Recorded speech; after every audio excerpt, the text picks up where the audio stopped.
السلام عليكم ورحمة الله. إن الحمد لله نحمده ونستعينه ونستغفره ونعوذ بالله من شرور أنفسنا ومن سيئات أعمالنا. من يهده الله فلا مضل له ومن يضلله فلا هادي له. أشهد أن لا إله إلا الله وحده لا شريك له وأشهد أن محمدا عبده ورسوله. أما بعد فقد قال الله تبارك وتعالى: الذين ينفقون في السراء والضراء والكاظمين الغيظ والعافين عن الناس. الآية. عن أبي هريرة رضي الله تعالى عنه قال: قال رسول الله صلى الله عليه وسلم: يقول الله تعالى عز وجل: يا ابن آدم أنفق عليك. رواه البخاري. প্রশংসা মাত্রই সেই আল্লাহ পাক রব্বুল আলামিনের জন্য, যার প্রশংসা করে আমরা শেষ করতে পারিনি, পারবো না। তাই সংক্ষিপ্তভাবে তার প্রশংসা করি আলহামদুলিল্লাহ। তৎপর দুরূদ ও সালাম বর্ষিত হোক আমাদের নবী মুহাম্মদ সাল্লাল্লাহু আলাইহি ওয়াসাল্লামের প্রতি। তাই আমরা সকলেই বলি সাল্লাল্লাহু আলাইহি ওয়াসাল্লাম।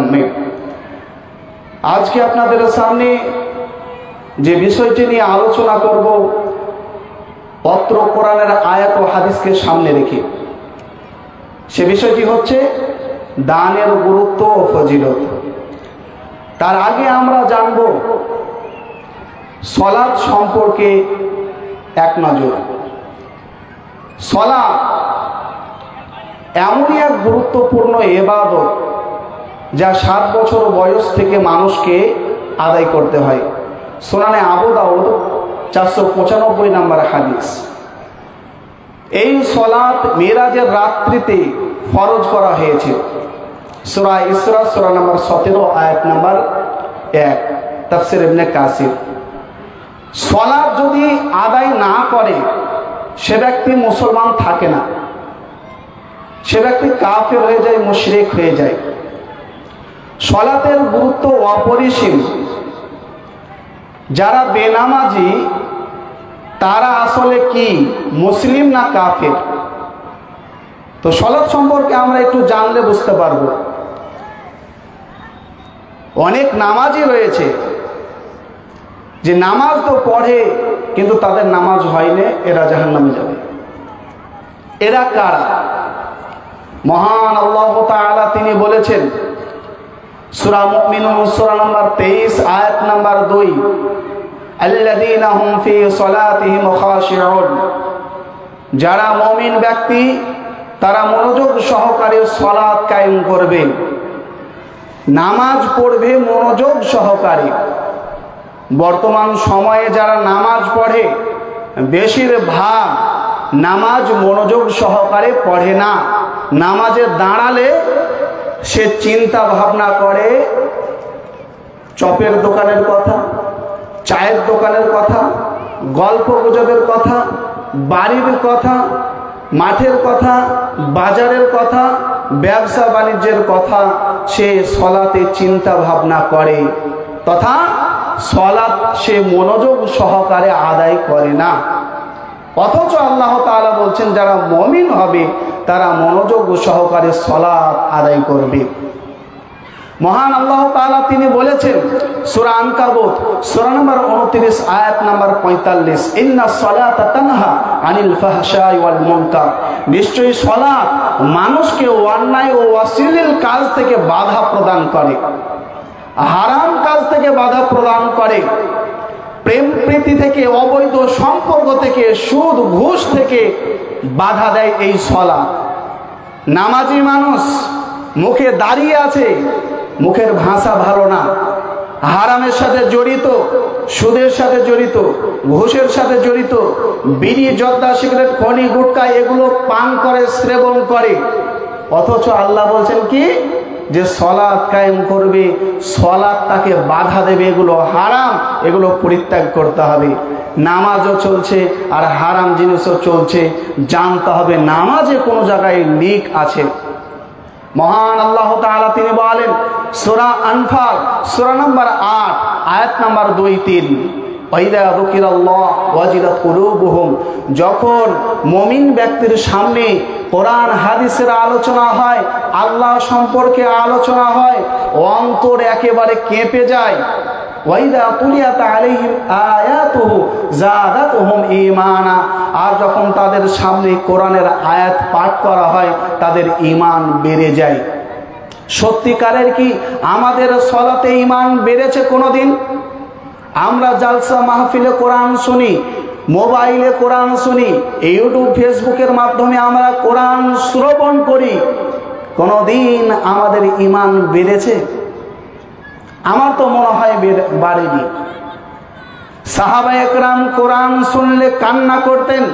সূরা মাইদা সূরা নম্বর 5 আয়াত নম্বর 82, ওয়া তারায়ুনহুম তাফিদু মিনাদ দামি মিম্মা রাফু মিনাল হক, হে নবী আপনি দেখবেন যারা ইহুদি খ্রিস্টান থেকে ইসলাম গ্রহণ করেছে তাদের চোখ দিয়ে পানি বের হচ্ছে। কেন? তারা কোরআন শুনছে এই জন্যে। সাহাবা একরাম কোরআন শুনলে, কোরআন পাঠ করলে কান্না করতেন। কানা আবু বকরিন রাজুলান বাক্কা, বুখারীর হাদিস, আবু বকর রাদিয়াল্লাহু তাআলা আনহু তিনি কোরআন পাঠ করতেন তো কান্না করতেন, ওয়াজহরে কান্না করতেন। রাসূলুল্লাহ সাল্লাল্লাহু আলাইহি ওয়াসাল্লাম কোরআন পাঠ করতেন, কোরআন শুনতেন, ওয়াজহরে কান্না করতেন। আজিজুন কাজিজিল মিরজাল, যেমন ভাত রান্না করলে হাঁড়িতে পানি টকবক টকবক করে ফুটে, ওই রকম ভাবে আল্লাহর নবী হেঁপে হেঁপে কান্না করতেন। আমরা তো আমাদের কারো 50 বছর, কারো 60 বছর, কারো 70 বছর হয়ে গেল, কোনোদিন আমরা কোরআনের আয়াত শুনে কান্না করেছি? কোনোদিন আমরা নামাজরত অবস্থায় আল্লাহর কাছে কান্না করেছি? কোনোদিন আমরা কোরআন নিজে পড়ার সময় কান্না করেছি? কোনোদিন চোখ দিয়ে পানি বের হয়নি। মানে কোরআন আপনার কাছে, আপনার চোখের পানি বের করতে পারছে না, তার মানে নিশ্চয়ই আপনার কোনো জায়গায় ঘাটতি রয়েছে। ঈমানদার মানুষ যে কোরআন পাঠ করবে, কোরআন শুনবে, তার ঈমান বাড়বে, তার চোখ দিয়ে পানি বের হবে। সর্বক্ষণ বের হবে এ কথা নয়, তবে বের হবে এ কথাই সত্য, চূড়ান্ত। শুনুন, সালাত, আল্লাহ নবী সাল্লাল্লাহু আলাইহি সাল্লাম বলেছেন সালাত মানে দোয়া বা মুনাজাত। সহিহ বুখারী 1 নম্বর খণ্ডের 405 নম্বর হাদিস, আল্লাহ নবী সাল্লাল্লাহু আলাইহি ওয়াসাল্লাম তিনি বলেছেন মুমিন ব্যক্তি যখন নামাজে দাঁড়াবে ফাইন্নাহু ইউনাজি রাব্বা, সে তার রবের সাথে মুনাজাত করবে, সে তার রবের সাথে কথা বলবে। আমরা কার সাথে কথা বলি? আমরা নিজের নাফসের সাথে কথা বলি, আমরা নিজের আত্মার সাথে কথা বলি, আল্লাহর সাথে বলি না। অথচ আল্লাহ নবী বলছেন যে সে তার রবের সাথে কথা বলবে, সে তার রবের সাথে মুনাজাত করবে। সালাত মানে হচ্ছে দোয়া। সূরা তাওবা 9 নম্বর সূরা আয়াত নম্বর 103 এ কথা বলা রয়েছে, সাল্লি আলাইহিম ফাইন্না সালাতাকা সাকানুল লাহুম, হে নবী আপনি তার জন্য নামাজ আদায় করে দেন, মানে সালাত দোয়া করে দেন, নিশ্চয়ই আপনার দোয়া তাদের আন্তরিক প্রশান্তি। সালাত মানে হলো দোয়া। সূরা বাকার 2 নম্বর সূরা আয়াত নম্বর 45, 2 নম্বর সূরা আয়াত নম্বর 153, ওয়াস্তাইনু বিস-সাবরি ওয়াস-সালাহ, তোমরা ধৈর্য সহকারে সালাতের মাধ্যমে আল্লাহর কাছে দোয়া করো, দোয়া করো। আমরা যে সালাতে দোয়া করি, এখনই যদি জিজ্ঞাসা করা হয়, আচ্ছা বলুন তো চাচা যান, আপনি তো এশারের সালাত আদায় করে এলেন, সালাতে আপনি কি দোয়া করলেন? চাচা যান চুপ। এক পর্যায়ে বলছে চাচা নামাজ পড়তে হয় তাই পড়ি, অত শত জানি না বাবা। আচ্ছা বলুন তো, সালাত মানে হলো দোয়া, আর আপনি যদি নিজেই না জানেন আমি আল্লাহর কাছে কি চাইলাম, কি দোয়া করলাম, আল্লাহ আপনাকে কি দেবেন? আপনি যদি নিজেই না জানেন আমি আল্লাহর কাছে কি চাইলাম, কি দোয়া করলাম, তাহলে আল্লাহ তাআলা আপনাকে কি দেবেন? একটু বিষয়টি ভালো করে অনুধাবন করুন। এক শ্রেণীর নামাজি যাবে জাহান্নামে, এরা কারা? ফাওয়াইলুল লিল মুসাল্লিন, ওই সব নামাজি আল্লাযীনা হুম আন সালাতিহিম সাহুন, যারা নামাজে মনোযোগ সহকারে সালাত আদায় করে না, যারা মনোযোগ সহকারে সালাত আদায় করে না, এরা যাবে জাহান্নামে সালাত আদায় করার পরেও। সূরা মুমিন, সূরা মুমিনুন সূরা নম্বর 23 আয়াত নম্বর 7-8, আল্লাযীনা হুম আলা সালাতিহিম ইউহাফিজুন, যারা ঈমানদার তারা সালাতের হেফাজত করে। সালাতের হেফাজত করে মানে মনোযোগ সহকারে সালাত আদায় করে। সালাতের হেফাজত করে মানে টাইম মতো সালাত আদায় করে। আল্লাহ তাআলা বলেছেন হাফিজু আলাস সালাওয়াত ওয়াস সালাতিল উসতা, 5 ওয়াক্ত সালাতের হেফাজত করতে হবে। হেফাজত মানে মনোযোগ সহকারে সালাত আদায় করতে হবে। হেফাজত মানে নামাজ মনোযোগ সহকারে আদায় করতে হবে, টাইম মতো সালাত আদায় করতে হবে। এই কথাই আল্লাহ তাআলা বলেছেন সূরা নিসা সূরা নম্বর 4 আয়াত নম্বর 104, ইন্নাস সালাতা কানাত আলাল মুমিনিনা কিতাবাম মাওকুতা, নিশ্চয়ই নির্ধারিত টাইমে মুমিনদের উপরে সালাতকে ফরজ করা হয়েছে। আর আজকে আমরা সালাত কিভাবে আদায় করি? জোহরের নামাজ আসরে আর আসরের নামাজ মাগরিবে। নামাজ হবে তো? এই নামাজীদের সম্পর্কে আল্লাহ তাআলা বলেছেন সূরা মাউন সূরা নম্বর 107 আয়াত নম্বর 3 থেকে 7, ফাওয়াইলুল লিল মুসাল্লিন, ওয়াইল নামক জাহান্নাম ওই সব নামাজীদের জন্য, আল্লাযীনা হুম আন সালাতিহিম সাহুন, যারা নামাজে অমনোযোগী, যারা মনোযোগ সহকারে সালাত আদায় করে না, ইচ্ছামতো সালাত আদায় করে। আর কারা? আল্লাযীনা হুম ইউরাউন, যারা মানুষকে দেখানোর জন্য সালাত আদায় করে, এরা যাবে জাহান্নামে। তাহলে ভাবুন, 5 ওয়াক্ত সালাত আদায় করে, ঈমানে ইখলাসে নিয়তে ঘাটতি থাকার কারণে সে জাহান্নামে যাবে, নামাজ পড়ার পরেও সে জাহান্নামে যাবে। আর বেনামাজি ও কি করে জান্নাতের আশা করে? ও জান্নাতুল ফেরদাউস পাবে? হ্যাঁ, শুনুন, আল্লাহ নবী সাল্লাল্লাহু আলাইহি সাল্লাম বলছেন, একটু আমার দিকে লক্ষ্য করুন, একটু আমার দিকে লক্ষ্য করুন। আল্লাহ নবী বলছেন সহিহ বুখারীর হাদিস, প্রথম খণ্ডে 659 নম্বর হাদিস, 5 ওয়াক্ত সালাত আদায় করে, শুধু ফরজ ফজর আর এশার সালাতে উপস্থিত হয়নি। আল্লাহ নবী বলেছেন ও কে? ও মুনাফিক। সুনানে আবু দাউদ 679 নম্বর হাদিস, আল্লাহ নবী বলছেন এক শ্রেণীর মানুষ সালাত আদায় করার পরেও জাহান্নামে যাবে। তারা কারা? যারা ইচ্ছা মতো সালাত আদায় করে, টাইম টেবিল কোনো লক্ষ্য করে রাখে না, জোহরের নামাজ আসরে, আসরের নামাজ মাগরিবে এরকম তাই ভাবে আদায় করে। শুনুন, 5 ওয়াক্ত সালাত আদায় করে, টাইম মতো সালাত আদায় করে না। আল্লাহ নবী বলেছেন তিলকা সালাতুল মুনাফিকিন, এটা হচ্ছে মুনাফিকের সালাত। সুনানে নাসাইর 511 নম্বর হাদিস, নামাজ পড়ার পরেও মুনাফিক। আল্লাহু আকবার। আর এরা কারা? যারা মুনাফিক, এরা কোথায় যাবে? জাহান্নামে। আল্লাহ তাআলা বলেছেন সূরা নিসা সূরা নম্বর 4 আয়াত নম্বর 145, ইন্নাল মুনাফিকিনা ফিদ দারকিল আসফালি মিনান নার, নিশ্চয়ই যারা মুনাফিক তারা জাহান্নামের একেবারে নিম্ন স্তরে থাকবে। 5 ওয়াক্ত সালাত আদায় করার পরেও এই অবস্থা। তাহলে ভাবুন যে বেনামাজি তার কত করুণ অবস্থা হবে, তার কত কঠিন অবস্থা হবে। যে সালাত কায়েম করে না সে মুসলমান হতে পারেন না। আমি বলিনি এই কথা। সুনান ইবনে মাজাহ প্রথম নম্বর খণ্ডের 75 নম্বর পৃষ্ঠা, যে ব্যক্তি সালাত কায়েম করে না সে ব্যক্তি কাফের। সহিহ মুসলিম প্রথম নম্বর খণ্ডের 61 নম্বর পৃষ্ঠা, যে ব্যক্তি সালাত কায়েম করে না সে ব্যক্তি কাফের হয়ে গেল, সে ব্যক্তি মুশরিক হয়ে গেল। পবিত্র কোরআনে আল্লাহ তাআলা বলেছেন সূরা রুম সূরা নম্বর 30 আয়াত নম্বর 31, যে সালাত কায়েম করে না সে ব্যক্তি মুশরিক হয়ে গেল। সুনান ইবনে মাজাহ 4034 নম্বর হাদিস, যে সালাত কায়েম করে না সে ব্যক্তি কাফের। সুনান ইবনে মাজাহ প্রথম খণ্ডের 1080 নম্বর হাদিস, যে সালাত কায়েম করে না সে ব্যক্তি মুশরিক। দেখি কে ফতোয়া চেঞ্জ করে। আমি এ কথা বলিনি, আল্লাহর নবী বলেছেন এ কথা। সুনানে তিরমিজি প্রথম নম্বর খণ্ডের 90 নম্বর পৃষ্ঠা, কান আসহাবু মুহাম্মাদিন সাল্লাল্লাহু আলাইহি ওয়াসাল্লাম লা ইয়ারাউনা শাইআম মিনাল আমালি তারকুহু কুফরুন গায়রা সালাহ। সাহাবায়ে কেরামদের ইজমা ছিল যে ব্যক্তি সালাত পরিত্যাগ করবে সে ব্যক্তি কাফের, যে ব্যক্তি সালাত পরিহার করবে সে ব্যক্তি কাফের। কাফের কাফের যে ব্যক্তি সালাত আদায় করে না সে ব্যক্তি কাফের। সে মাওলানাও হতে পারে, হাফেজ হতে পারে, কারিও হতে পারে, মুফতিও হতে পারে, বক্তাও হতে পারে, তালেবুল ইলমও হতে পারে, সে মাস্টার হতে পারে, ডাক্তারও হতে পারে। সে যদি সালাত কায়েম না করে সে ব্যক্তি কাফের। ওর জানাজা হবে না, বেনামাজির জানাজা হবে না। আমি তো পড়বো না, দেখি কোন মায়ের লাল আমাকে বেনামাজি জানাজা আদা করায়। আমি জিন্দেগিতে দেহের শ্বাস থাকা পর্যন্ত বেনামাজি জানাজা আদায় করবো না। বেনামাজি মানুষ নয়, পশু। সূরা মুহাম্মদ সূরা নম্বর 47 আয়াত নম্বর 12। যারা কাফের এরা হলো পশুর নেই, এরা খায় দায় আর আল্লাহর ইবাদত করে না। এদের বাসস্থান হলো জাহান্নাম। এদেরকে বলা হয়েছে কুকুর, শ্রীগাল, শুকুর।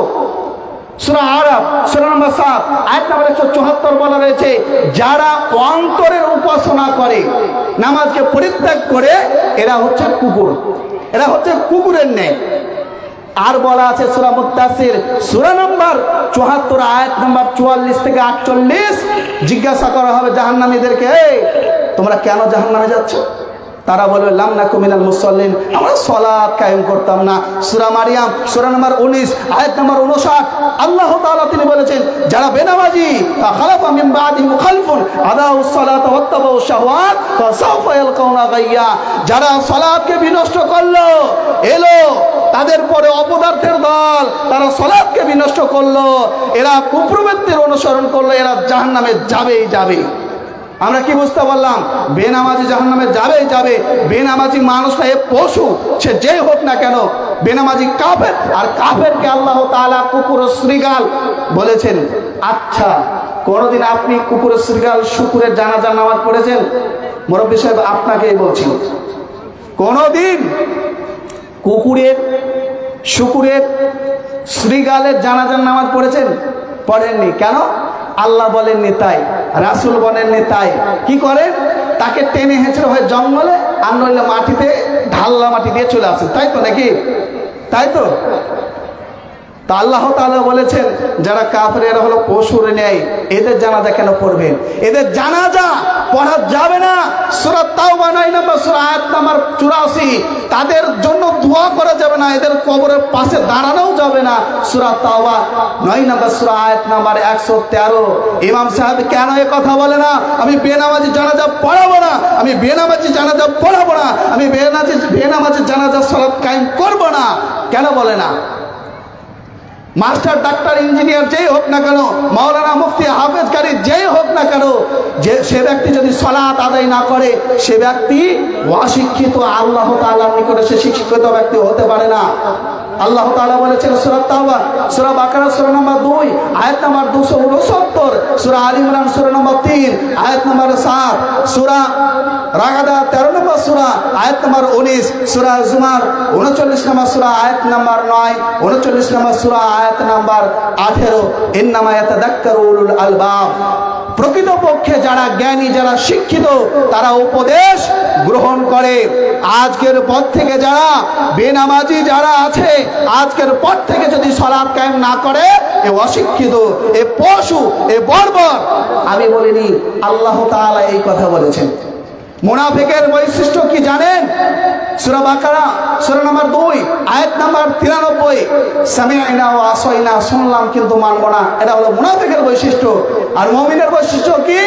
সামি'না ওয়া আতা'না, সূরা বাকারা সূরা নম্বর 2 আয়াত নম্বর 285, শুনলাম মান্যতা দেব, শুনলাম মানব, এটা হলো মুমিনের বৈশিষ্ট্য। এবার আমরা আসি, দেখবেন অনেক গার্জেন সালাত কায়েম করে নিজে, কিন্তু পরিবারকে বলে না, ছেলে মেয়েকে বলে না, এ কাপুরুষ, এ কাপুরুষ, এ সালাত কায়েম করলেও এ কাপুরুষ, এর জন্য জান্নাত হারাম। সুনানে তিরমিজি মিশকাতের 2 নম্বর খণ্ডের 317 নম্বর পৃষ্ঠা, সালাতাতুন ক্বাদ হারামাল্লাহু আলাইহিমুল জান্নাহ, 3 শ্রেণীর মানুষের জন্য জান্নাত হারাম। 1 আকুন, পিতামাতার অবাধ্য সন্তান। 2 মুদমিন খামরিন, মদ পানকারী। 3 ওয়াদাইফ আল্লাযী ইউকিরু ফি আহলিল খাবার, ওই গার্জেন যে শাসন করে না, সালাত কায়েম করবে না। মানে আল্লাহ নবী বলেছেন সুনানে আবু দাউদ, যদি বাচ্চা সালাত আদায় না করে 10 বছর পার হয়ে গেছে, ওয়াজিরিবু হুম, তাদেরকে মারতে হবে। কতবারই মারতে হবে? সহিহ বুখারী, লা ইউজলাদু ফাওকা 10 জালাদাতিন ইল্লা ফি হাদ্দিন মিন হুদুদিল্লাহ, 10 লাঠির বাড়ি মারতে পারা যায়। তাজিয়াতান লা ইকরাহা ফিদ দ্বীন, এখানে ঠেকবে না। দিনের ব্যাপারে কোনো বাড়াবাড়ি নাই, এটা কাফের মুশরিকদের ব্যাপারে। আপনার সন্তানকে পিটিয়ে সালাত আদায় করাতে হবে।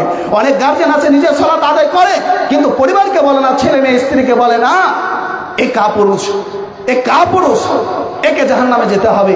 এবার আমরা জানবো অতীব সংক্ষিপ্ত আকারে দান সম্পর্কে।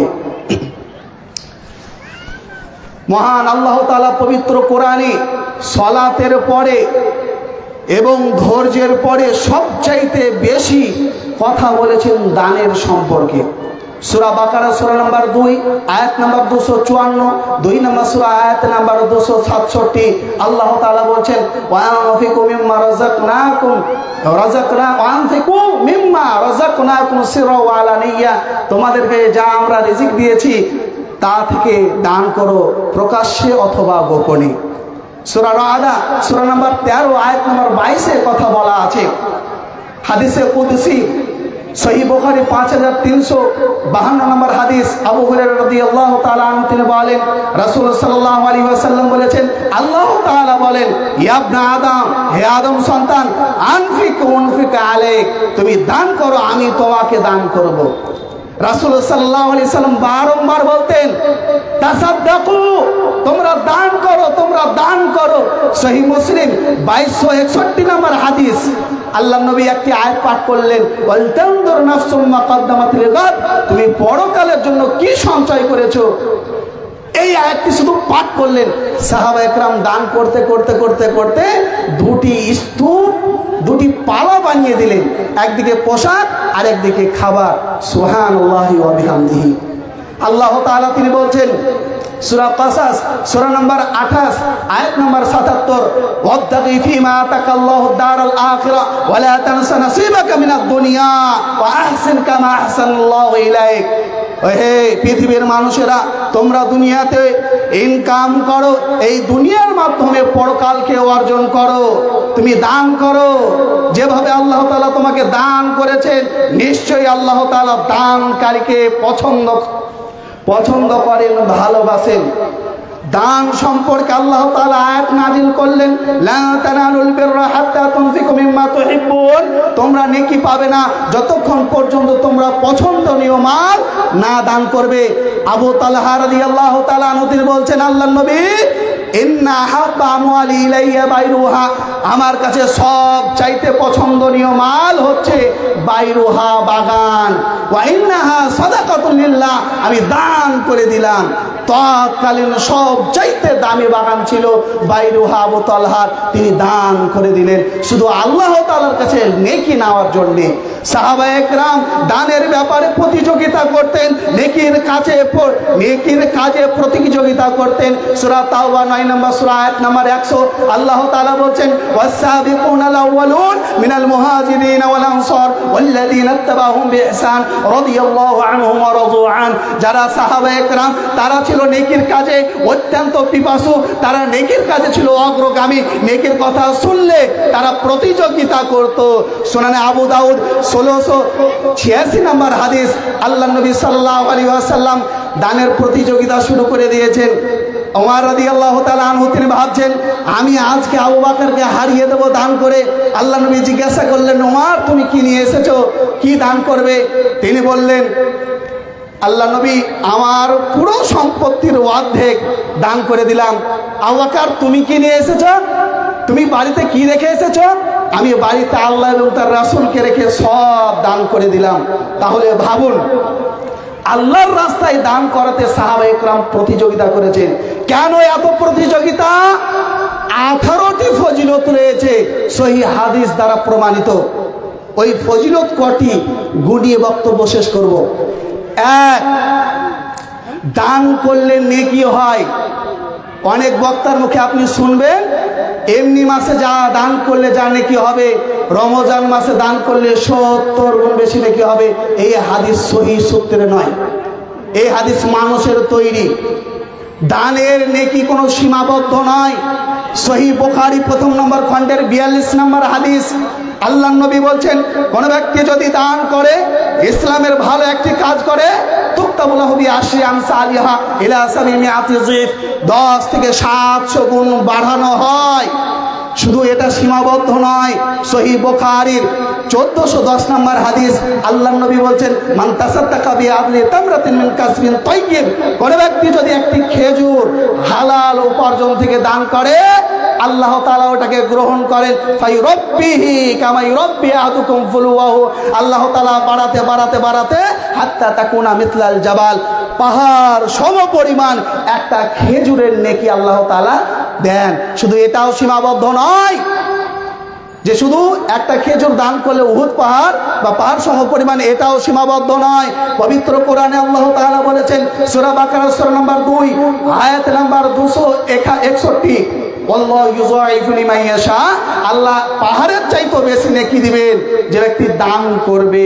1 টাকা দান করলে পাহাড়ের চাইতে বেশি নেকি আল্লাহ তাআলা দিবেন। তবে শর্ত আছে, 1 নিয়ত যেন ঠিক থাকে, 2 সে দানের বস্তুটা যেন হালাল হয়, হালাল। ইবনে রুশদ এবং আব্দুল্লাহ বিন মুবারক তিনি বলছেন রুব্বা সাগীরাতিন তুআযিমুহার নিয়া, ছোট জিনিস দান করলে 1 টাকা দান করলে কোটি কোটি টাকা সমান আল্লাহ তাআলা নেকি দেন। ওয়া রুব্বা কাবীরাতিন তুসাগগিরুহান নিয়া, আর কোটি কোটি টাকা দান করার পরেও একটা চুলের সমান আল্লাহ তাআলা নেকি দেন না, কারণ নিয়ত ঠিক নাই। ওই জন্য হালাল উপার্জন নয়, হারাম উপার্জন দান করেছে। 2 নাম্বার ফজিলত হচ্ছে আল্লাহ তাআলা গুনাহ মাফ করবেন। সূরা বাকারা 2 নম্বর সূরা আয়াত নাম্বার 261, ওয়া ইউকাফিরু আনকুম মিন সাইয়্যাতিকুম, দান সম্পর্কে আল্লাহ তাআলা বলতে গিয়ে বলছেন যারা দান করবে আল্লাহ তাআলা তাদের গুনাহ মাফ করবেন। শুধু তাই নয়, এদের জান্নাতের রাস্তা আল্লাহ তাআলা প্রশস্ত করে দেবেন।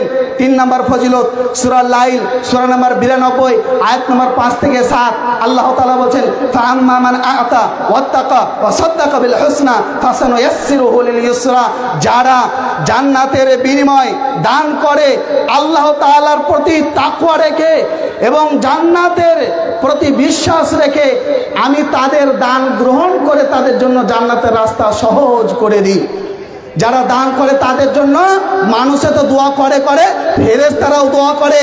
সহিহ বুখারী 1442 নম্বর হাদিস, আল্লাহ নবী বলছেন মা মিন ইয়াউমিন ইউসবিহুল ইবাদু ফীহি ইল্লা মালাকানি ইয়ানজিলান, প্রত্যেকে দিন সকালে 2টি করে ফেরেশতা আল্লাহর পক্ষ থেকে আসে এবং দোয়া করে আল্লাহুম্মা আতি মুনফিকান খলাফা, আল্লাহ এ দান করলে এর বদলা তুমি ইহকালে এবং পরকালে দিও, এবং যে দান করলো না তাকে তুমি ধ্বংস করো ইহকালে এবং পরকালে। 5 নম্বর ফজিলত as-সাদাকাতু তারুদ্দুল বালা, দান করলে, এটা মানুষের কথিত কথা, as-সাদাকাতু তারুদ্দুল বালা, দান করলে আল্লাহ তাআলা বালা মুসিবত দূর করেন, কিন্তু অন্য সহিহ হাদিস দ্বারা প্রমাণিত এটা কিন্তু আছে। আচ্ছা, 6 নম্বর হচ্ছে দান করলে আল্লাহ তাআলা কিয়ামতের দিন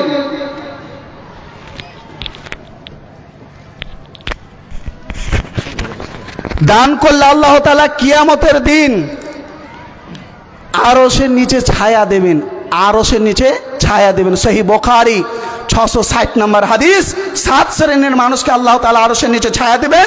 তার মধ্যে অন্যতম হচ্ছে রাজুলুন তাসাদ্দাকা আকফা হাত্তা লা তা'লামা শিমালুহু মা তুনফিকু ইয়ামিনুহু, যে ব্যক্তি দান করলো ডান হাতে আর বাম হাতকে জানালো না, মানে সে লোক দেখানো দান করেনি, আল্লাহকে খুশি করার জন্য দান করেছে, একে আল্লাহ তাআলা আরশের নিচে ছায়া দেবেন সেই কিয়ামতের দিন। দান করলে আল্লাহ তাআলা তার রুজি রোজগারে বরকত দান করেন। সূরা বাকারা সূরা নম্বর 2 আয়াত নম্বর 276, ওয়াইরবিস সাদাকাত, দান করলে আল্লাহ তাআলা বরকত দান করেন, দান করলে আল্লাহ বরকত দান করবেন, এটা গ্যারান্টি। সূরা সাবা সূরা নম্বর 34 আয়াত নম্বর 39, আল্লাহ তাআলা বলেন ওমা আনফাকতুম মিন শাইইন ফাহুয়া ইউখলিফুহু, তোমরা যা দান করো এর বদলা আল্লাহ তাআলা ইহকালে দিবেন এবং পরকালেও দেবেন। প্রিয় শ্রোতা মণ্ডলী, 9 নম্বর ফজিলত হচ্ছে দান করলে আল্লাহ তাআলা কবরের শাস্তি মাফ করবেন। আর সিলসিলাতুস সহিহা হাদিস নাম্বার 2233, আল্লাহ নবী বলছেন ইন্না সাদাকাতা তুফতিউ আন আহলিহা হাররাল কুবুর, যে ব্যক্তি দান করবে দানের বিনিময়ে আল্লাহ তাআলা জাহান্নামের মানে কবরের শাস্তি আল্লাহ তাআলা মাফ করবেন। একেবারে সহিহ হাদিস, তাহকিক করে কথা বলছি। আচ্ছা, দান করলে শেষ করে দেবো, আর 5টা শুধু আপনার পয়েন্টগুলো আমি গোনাচ্ছি। 10 নম্বর হচ্ছে দান করলে জাহান্নাম থেকে মুক্তি পাওয়া যায়। সহিহ বুখারী 1441 নম্বর হাদিস। আল্লাহ নবী বলছেন ইত্তাকুন নার ওয়ালা বিশিক্কি তামরা, একটা খেজুরের বিনিময়েও হলো দান করে তুমি জাহান্নাম থেকে বাঁচো। দান করলে তার জন্য স্পেশাল একটা ঘর রয়েছে, বাবু সাদাকা। সহিহ বুখারীর হাদিস 3636 নম্বর হাদিস। যে ব্যক্তি দান করবে, যেমন রোজাদার ব্যক্তিকে রাইয়ান নামক দরজা দিয়ে আহ্বান জানানো হবে, অনুরূপভাবে যে ব্যক্তি দান করবে তাকে বাবু সাদাকা নামক দরজা দিয়ে আহ্বান জানানো হবে। 13 নম্বর হচ্ছে যে ব্যক্তি দান করবে তাকে আল্লাহ তাআলা জান্নাতে দিবেন, এতে কোনো সন্দেহ নাই। আর বিশেষ করে মাম বানা লিল্লাহি মাসজিদান বানাল্লাহু লাহু বাইতান ফিল জান্নাহ, যে ব্যক্তি মসজিদ বানিয়ে দেবে সে ব্যক্তির জন্য জান্নাতে একটি ঘর নির্মাণ করবে। আর যে কোনো দানের ব্যাপারে আল্লাহ তাআলা পবিত্র কোরআনে বলছেন, সূরা মাইদা সূরা নম্বর 5 আয়াত নম্বর 2, তাআওয়ানু আলাল বিররি ওয়াত তাকওয়া, নেকির কাজে সাহায্য সহযোগিতা করো, নেকির কাজে সাহায্য সহযোগিতা করো। সভাপতি সাহেব অনেক তিক্ত, তাই বক্তব্য এখান থেকে আমি ইতি করব। সর্বশেষ যে হাদিস, একজন বেশ্যা মহিলা, একজন পতিতালয়ের নারী কুকুরকে পানি পান করিয়ে জান্নাত পেয়েছে, কুকুরকে পানি পান করিয়ে জান্নাত পেয়েছে। আল্লাহ নবী বলেছেন কুল্লু মারুফিন সাদাকা, প্রত্যেক ভালো কাজ নেকির কাজ হচ্ছে সাদাকা। এই কুকুরকে পানি পান করানো হলো সাদাকা, এর বিনিময়ে আল্লাহ তাআলা জান্নাত দিয়েছেন ওই নারীকে। তাহলে আমরা আল্লাহর ঘরে যদি টাকা দান করি, আল্লাহ আমাদেরকে জান্নাত দেবেন না? অবশ্যই অবশ্যই আল্লাহ তাআলা আমাদেরকে জান্নাত দেবেন। অবশ্যই আল্লাহ তাআলার কাছে দোয়া করব, হে আল্লাহ তুমি আমাদেরকে বলার চাইতে মানার বেশি তৌফিক দান করো। আমিন। আখির দাওয়ানা আলহামদুলিল্লাহি রাব্বিল আলামিন। আসসালামু আলাইকুম ওয়া রাহমাতুল্লাহ।